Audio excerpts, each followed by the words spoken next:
Right, today I'm going to do a video showing you how you can make bonsai from these ordinary nursery type plants.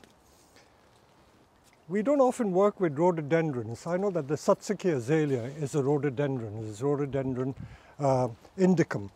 But these are the rhododendrons, dwarf ones, that you grow in your rockery and in the garden just for the flowers. So we buy these in, they're grown by a wholesaler for us. And I will show you that these plants which you come across in garden centers, you would think that they're almost impossible to make into bonsai. But I'll just pick one at random. This one is called Rhododendron Impeditum with the small leaves, and they have got small purple flowers. And then there's this one which is a pink flowered one. It's called Weebee. Weebee, that's spelled W-E-E-B-E-E. So Weebee. So we'll pick these two. So that's typical. And there's another one which is, I think, less promising, just to show that I'm not cheating in any way. Look at that. That looks almost impossible. And that one is called Blue Diamond. This is called blue flowers and small flowers. So I'm going to work on 3 of these rhododendrons and transform them into what can be a credible looking bonsai. So we'll wheel them away into the back greenhouse and we will make a start in there. So here we are in the workshop and let's tackle this. So I think by now you know the way I work with plants that we call nursery material or garden center material. The first thing we do when we choose them, if you go to a garden center, what you should look for is anything which has an interesting trunk. But of course, many of these trees, as you will have gathered by now, when you buy them in garden centers, they're grown in these lovely pots, but they pile the compost right up to the base of the tree. So a lot of the lovely trunk is hidden away. So let's see what lies beneath. This is a stray seedling of some kind that can be made into a bonsai. We don't waste anything. I don't think it's a rhododendron. It's some other seedling. And let's see what there is. I can straight away see that there is quite an interesting trunk. So if you come close and see the trunk, look at it. It's thicker than my thumb. So let's tease away with a rake. Tease around the base. So this is absolutely fundamental to all nursery material. Always tease around the trunk to expose the trunk, to show the trunk as much as possible, and straight away it begins to look like a tree. I've always maintained, my gospel over the years has always been that in bonsai we are trying to create a miniature tree. As long as you bear that in mind, you create a miniature tree rather than a bush. If you don't show the trunk, it will always look like a bush. But as soon as you begin to show the trunk, it starts looking like a tree. So let us begin. Now some of these very low branches I may not want. Rhododendrons, by the way, are propagated by cuttings. So if you make heel cutting like this with a heel, that's called a heel cutting, clean it up, stick some hormone rooting powder on it, and insert half the depth, you get a new plant. So they're very, very easy to root, very easy to root. And in fact, some of these rhododendrons, if you see them growing wild, I've seen them growing wild in Bhutan and Sikkim, and they grow wild, and when they touch the ground, they tip layer. That means the branches touching the ground send out roots, and you get a new plant. That's how they propagate in the wild. So you can see the trunk straight away, and it's beginning to look like a tree. So what can we do with this? Because it already looks like a tree, we've got to get it to scale. I know that in nature you do get trees which are massive like that, but we don't want them so massive. We want a miniature tree. So by miniature tree, let's cut it down to scale. So I want a much smaller tree than this. all those lovely flower buds I'm going to sacrifice, but we'll get more next year. So don't worry too much about that. Many of these projects are simply projects of pruning. And if I had the space and the time, I would make hundreds of cuttings, but I may not make them all. We like to do it just as experiments, just to show that it is possible. The trouble is, if you grow from cuttings, it does take quite a few years to grow. But if you have the time and patience, it's an ideal method to get more plants. You notice when I tease the roots, I tease it radially from the center of the trunk so that I will find some radial roots, and also whatever roots are tangled up will hopefully become radial when I rake it in this fashion. And as always, there's always one side that is more interesting than the other side. You notice I haven't used any bonsai tools. In fact, a lot of these projects you can get away with just using the ordinary garden secateurs. I'm not doing myself a service because I'm not selling my bonsai tools this way. But it just shows that bonsai is accessible and friendly to everyone. There you are. What have I done? All I've done is prune the tree. And we've got a very credible looking bonsai. Now, if you look closely, rhododendrons produce these very fine roots, like all the rhododendron family, Satsukis and all. These are all fine roots, almost like the cotton threads in a garment. They're so fine. And there's so many of them, literally thousands of roots everywhere. Where you get a root ball that has a lot of root like this, you don't even have to tease. Why do you think I have a saw always handy? If you are a bit lazy and you have a situation where you have plenty of root, you can literally do what is I call slicing a cake. Look at that, slicing a cake. Get rid of that. Save you hours of teasing. People again used to laugh at me when I do it, but it's okay. The tree will survive. It won't die.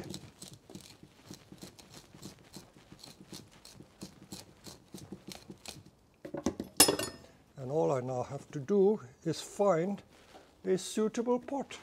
I haven't done anything, no wiring, nothing, just pruning. And I'll put it in a pot and complete it. Now, subject number 2. This is the rhododendron called Weeby. Weeby, as I said, spelt W-E-E, meaning small, and bee as in honeybee. So small bee. And it's got these pink flowers. The other one, Impeditum, got purple flowers. So there you are. And again, what do? Same old thing. Take it out of the pot. These plants, I think, grown intensively. I'm not the grower. I would say they're probably only about maybe 6 years old, 7 years old. They're grown very intensively, you know. They may be grown under heat in tunnels. Some of these growers, they're so expert in what they do that a lot of amateurs who grow them will not be able to achieve the rate of growth and the quality of growth that these professionals manage to do.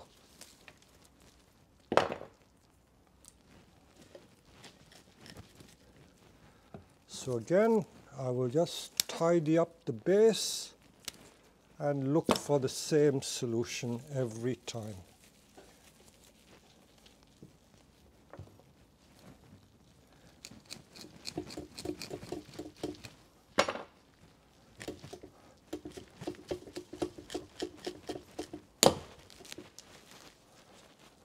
With rhododendrons, I will just explain. The compost they use is almost like a pure peat or a peat substitute. with very little large particles of soil. But in Japan, when they grow the Satsuki azaleas, they use the kanumu soil, which is very, very light, and that is granular in structure, but the roots still penetrate that. I think if you were to grow this in cactus-type soil or the standard bonsai compost with a lot of grit, I dare say the rhododendrons may not grow so well. So if you are a keen gardener, this is where gardening knowledge comes into play.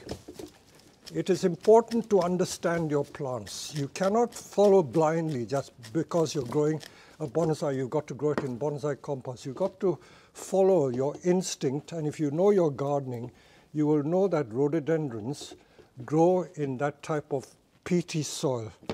And using the standard granular bonsai soil will not do it good. I still come across people who write to me and say, can I use akadama for everything? No, you can't use akadama for everything. Akadama is mainly useful for deciduous trees like maples and maybe possibly some of the pines, but pines need more grit in it. But akadama in the Western Hemisphere, that means in Northern Europe, we always mix it with other types of soil to get the best results. It works well in Japan, but if used neat on its own in Western Europe, Western Hemisphere, it will not produce such good results. We do use it to mix our compost, so in our compost, akadama forms about 30% of the main mix. So again, this is like a multi-trunk tree, broom-style tree.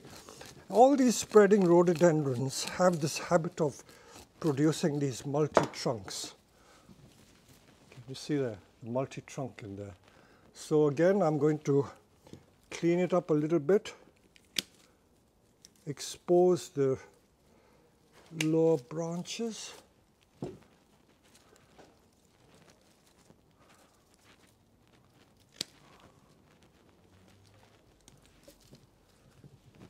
I'm just thinning it a little bit so that it doesn't look so congested.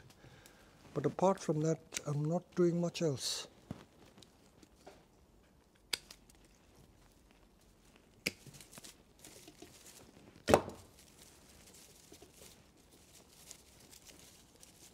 Look at these lovely cuttings. My gosh.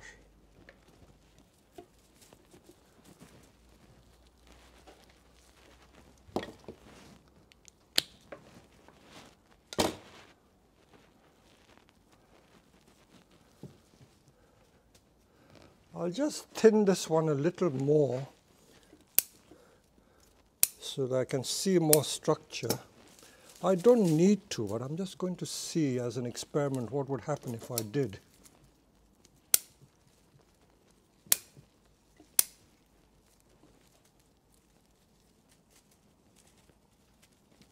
Of course, I'm very conscious that the more I cut, the more flowers I lose because they're all covered in flower.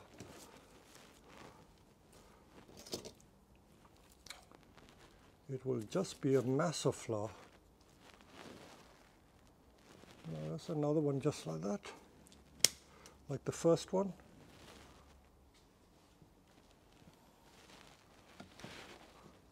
I may expose a little more of the root. And again, I will just use the old saw. I use my old saws because I don't like to blunt the new ones, but the old saws have had their use, so this is what I keep them for, cutting the root.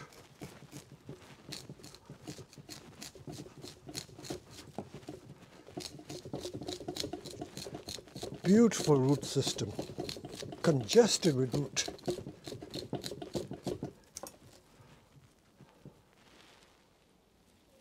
This tree is nice from every side. It's nice from this side and nice from this side. So much potential on these trees. So it's just clearing the lower branches to expose the trunk. That's all I did. So I got a second one. Now the third one is more difficult because this one has got slightly bigger leaves And this one is called Blue Diamond. Of course, all the ones in blue, there's one called Blue Tit. So that's got very small flowers because the blue tit, as you know, is a very small bird. So it's named after the bird. So, again, multi-trunk. As I said, all these rhododendrons have that habit of producing multi-trunks. So what can we find here?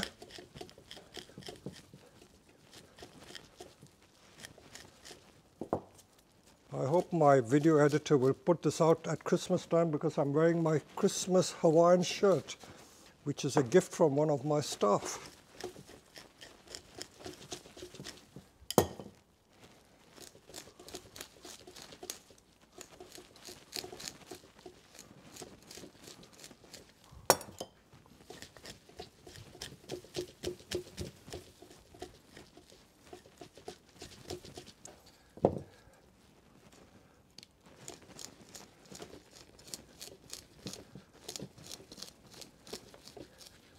Sometimes you can be lucky enough and find a small leaf rhododendron that has like a main single trunk. And if you can find one, then you're really in for a bit of luck because it will look immediately like a mature tree. But I will just show you what I can do with this. I'm going to remove some of the lower branches. And in fact, some of these lower branches have acted almost like sacrificial branches, and because it has been growing so low near the base of the tree, it has helped to thicken the base of the tree. There's such a lot of root that I can't even get it out.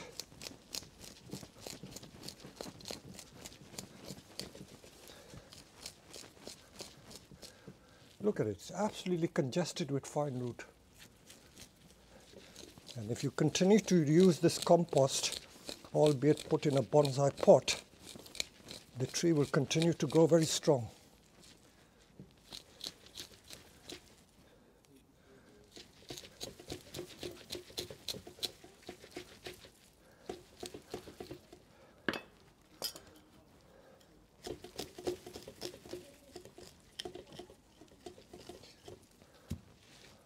I haven't quite got to the base of the tree yet. Still a lot of root there. Okay, now let me see what I can do. It's a cold day and the soil is freezing cold. It's not frozen, but it is pretty cold, so my hands are cold.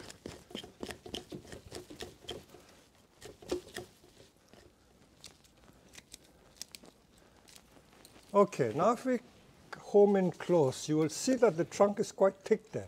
It's thicker than my finger at the base, so I'm going to get rid of some of these low sacrificial branches. Get rid of that one.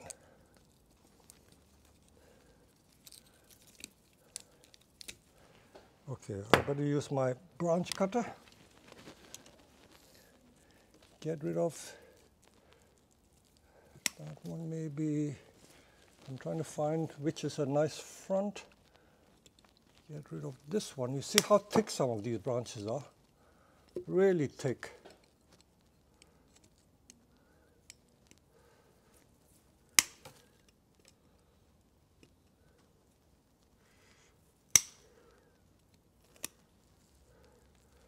I remember when I first started making bonsai, I used to buy these large leaf rhododendrons and try to make bonsai out of it. Difficult, but not impossible.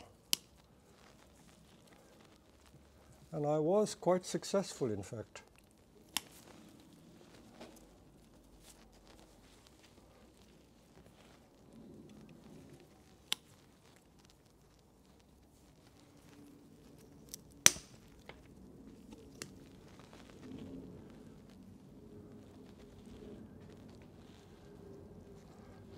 Now, I'm just wondering how bold I can be.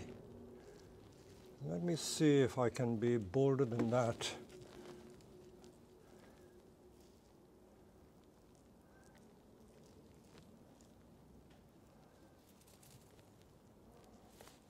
As I say, I don't want to see. Now, if I were to reduce the height of this tree, I would still get a very credible bonsai. But I want to do something different, because so far all I've done is produce these broom-style trees. Let me see if I can produce something different with maybe a single trunk. If it is possible.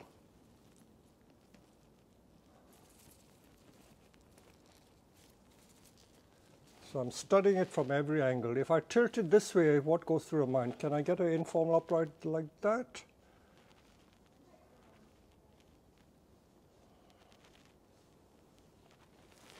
Turning it around this way, this way. So you got to explore all the options before you make a final choice. We need to see what the possibilities are for other solutions. But I don't want to make the fatal error of cutting out everything and me left with nothing.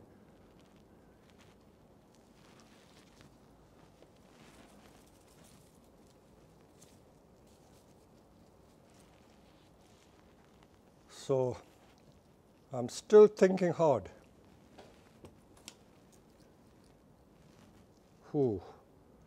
Very hard. Let me cut this thick branch out. What have I got there?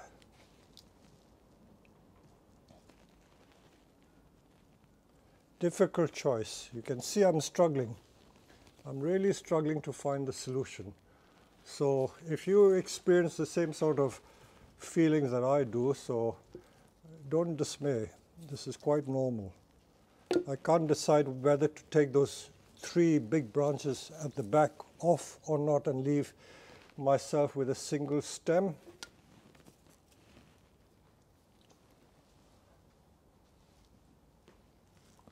Okay, let me do something drastic. Take that one off.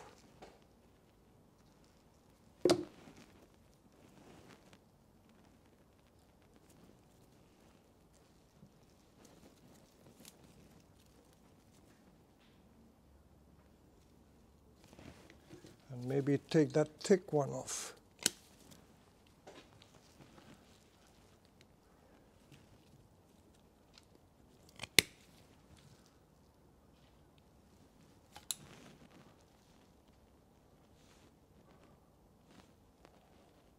Which will then give me some options to perhaps wire some of the branches, which I haven't done so far. Let's see if it will work. If you don't try, you won't know, but then you won't get a second chance, because I will have cut off things that I may regret.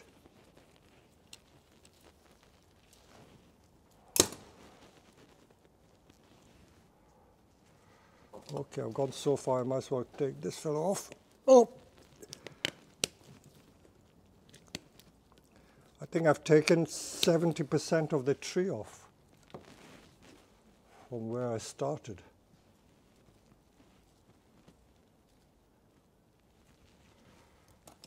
I think some of you must be laughing that Peter Chan has got himself in a spot. That means into trouble.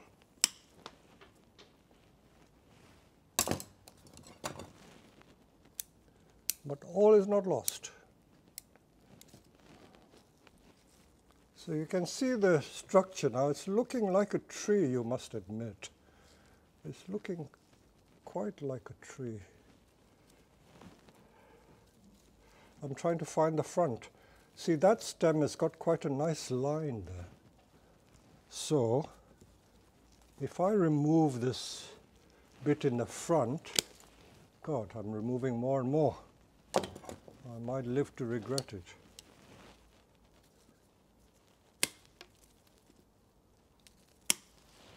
There you are. Now I've reduced it to branches. So let me do a bit of wiring.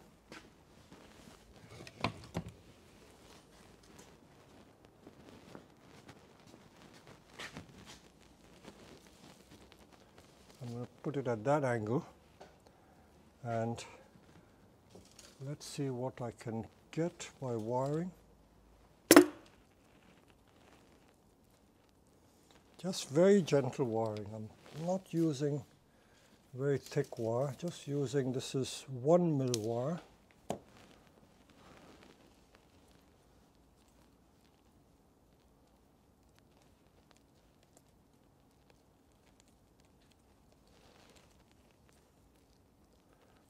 I must say that these rhododendrons have quite a nice fragrance.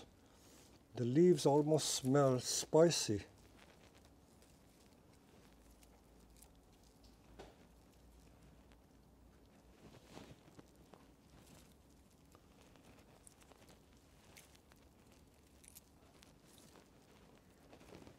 So what I'm trying to do, in case you are wondering what I'm doing, is I'm trying to arrange it in the conical shape. That's all I'm doing. So no great secret with making bonsai. Just arrange it into a conical shape and you won't go far wrong.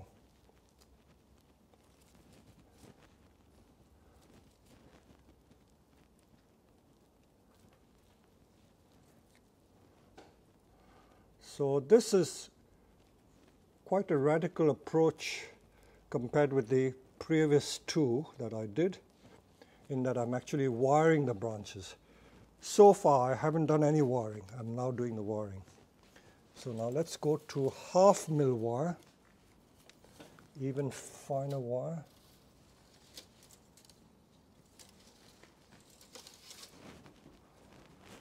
It's hard to work so that I can face the camera. By the way, I'm using the mic, so the sound should be better. But the other day I did some work on a tree, and although the mic was on, for some reason it wasn't turned on, so I have to do a voiceover for that one. It's not yet shown, but that wasn't successful.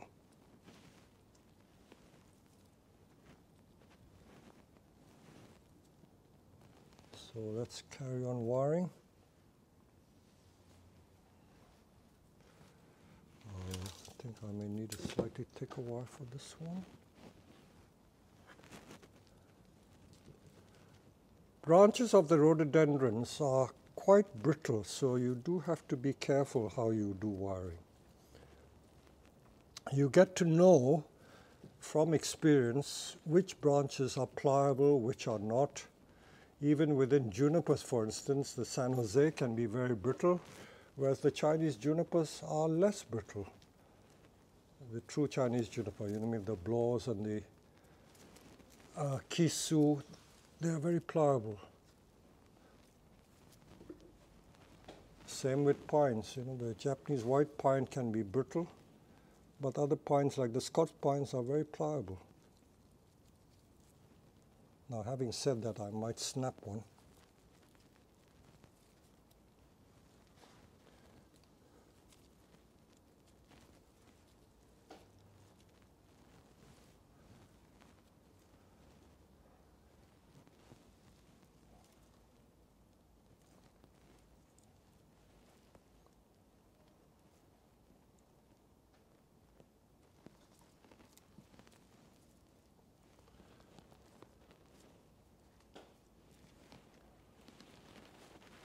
I think that is all the basic wiring I'm going to do. You can wire every single one if you had the time and inclination.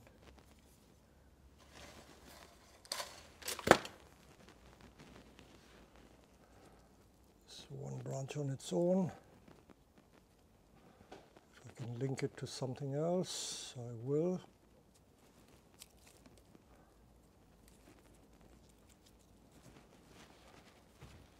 So that is quite different from that one. You see, I've tried to get more of a tree shape by wiring some of the branches. Ideally, I should have cut these thick branches off because they don't help to make the trunk look big.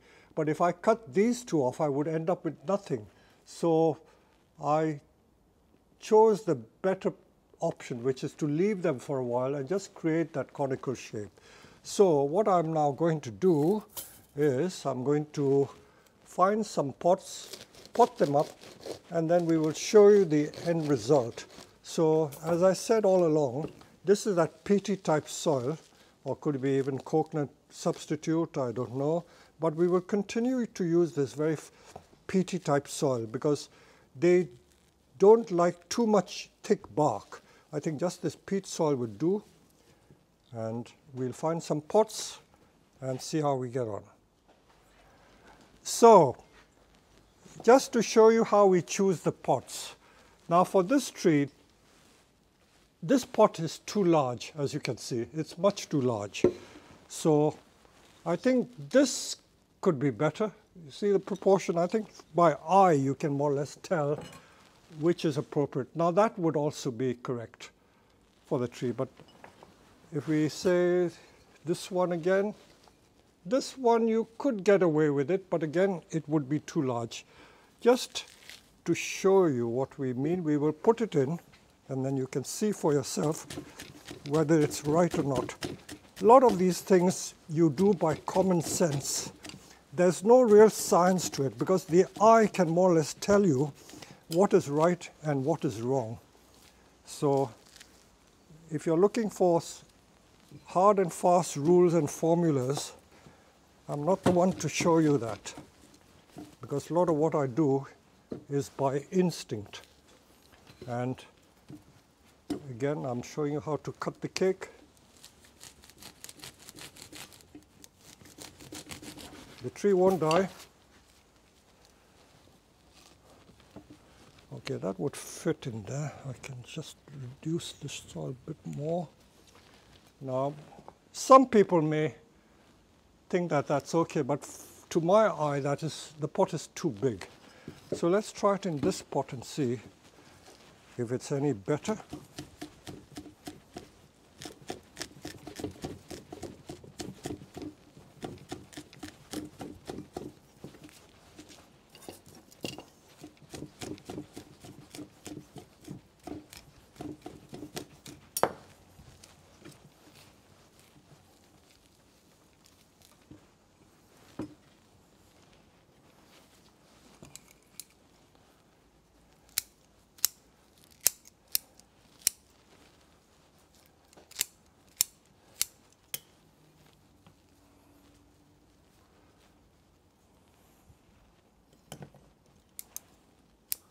So this is the one that I've made simply by pruning, no wiring, nothing.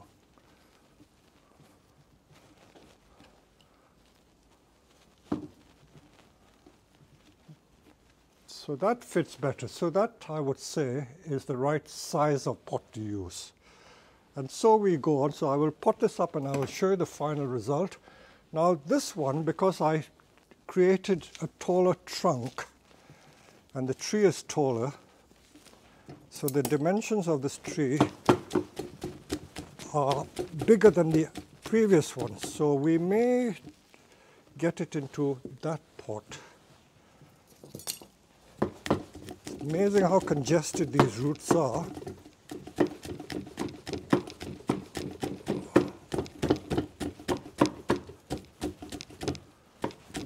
It's just thousands and thousands of roots. It's just congested with root. Look at all that fibrous root. It's like cotton wool. And because there's such a lot of root, the tree will certainly survive. You won't harm the tree by doing this. A lot of people are afraid to do this, but believe you me, this tree will survive.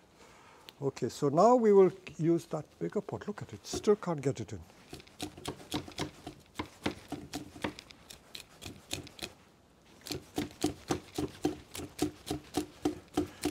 You've got to be ruthless.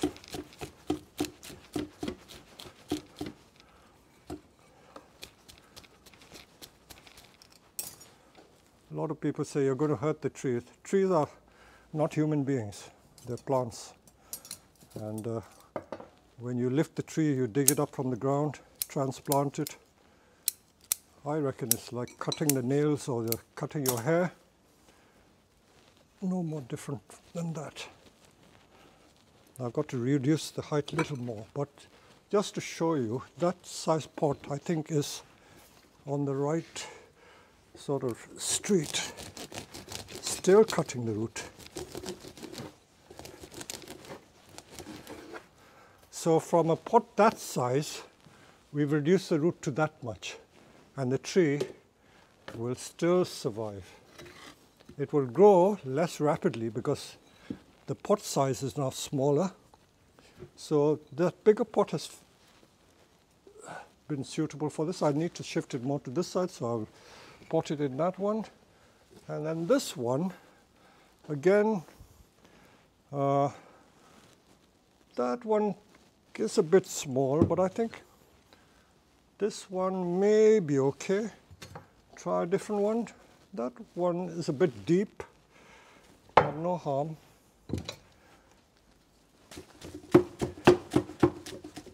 We always say that the pot is like the clothes that people wear. It can alter the appearance of a person very much, and in the same way, a bonsai pot can alter the look of the tree.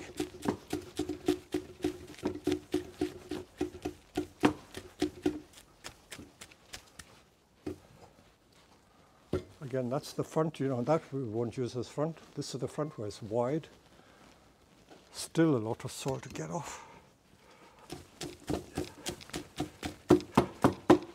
And look at the amount of soil we've removed. All the soil we've removed just from 3 trees.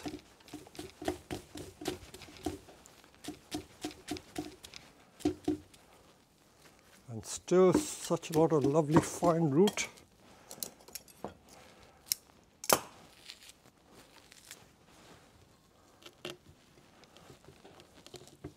I think I've still got to remove a little more root. So that is the size of pot which would fit that. So we'll pot these up and we will show you the final result. And while I'm here, we're suitably distanced. We have some friends who are YouTube followers. Would you like to just say hello? Tell us what your names are.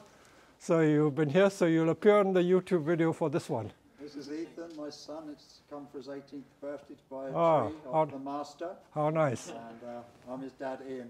But you've been here many years ago. Many years ago, about 30, maybe 30 years ago, this gentleman shaped me a tree, and it's still doing well. It's magnificent, beautiful. So we've come back for my son's 18th birthday. So thank you for showing us this. Okay, I'll give you a special present. This is a blouse that I was working on. Oh, wow. You can have this. Oh, wow. Thank you very much. Grow that on, okay? Thank you. All right, okay. So let's show you the final result. This is the first one we did. Potted up and mossed up. Looks very tree-like. And then the second one was this one. You see we've used different pots again, like a multi-trunk, but again very tree-like. You can see the trunks and the branches. And I dare say they will all flower well next year.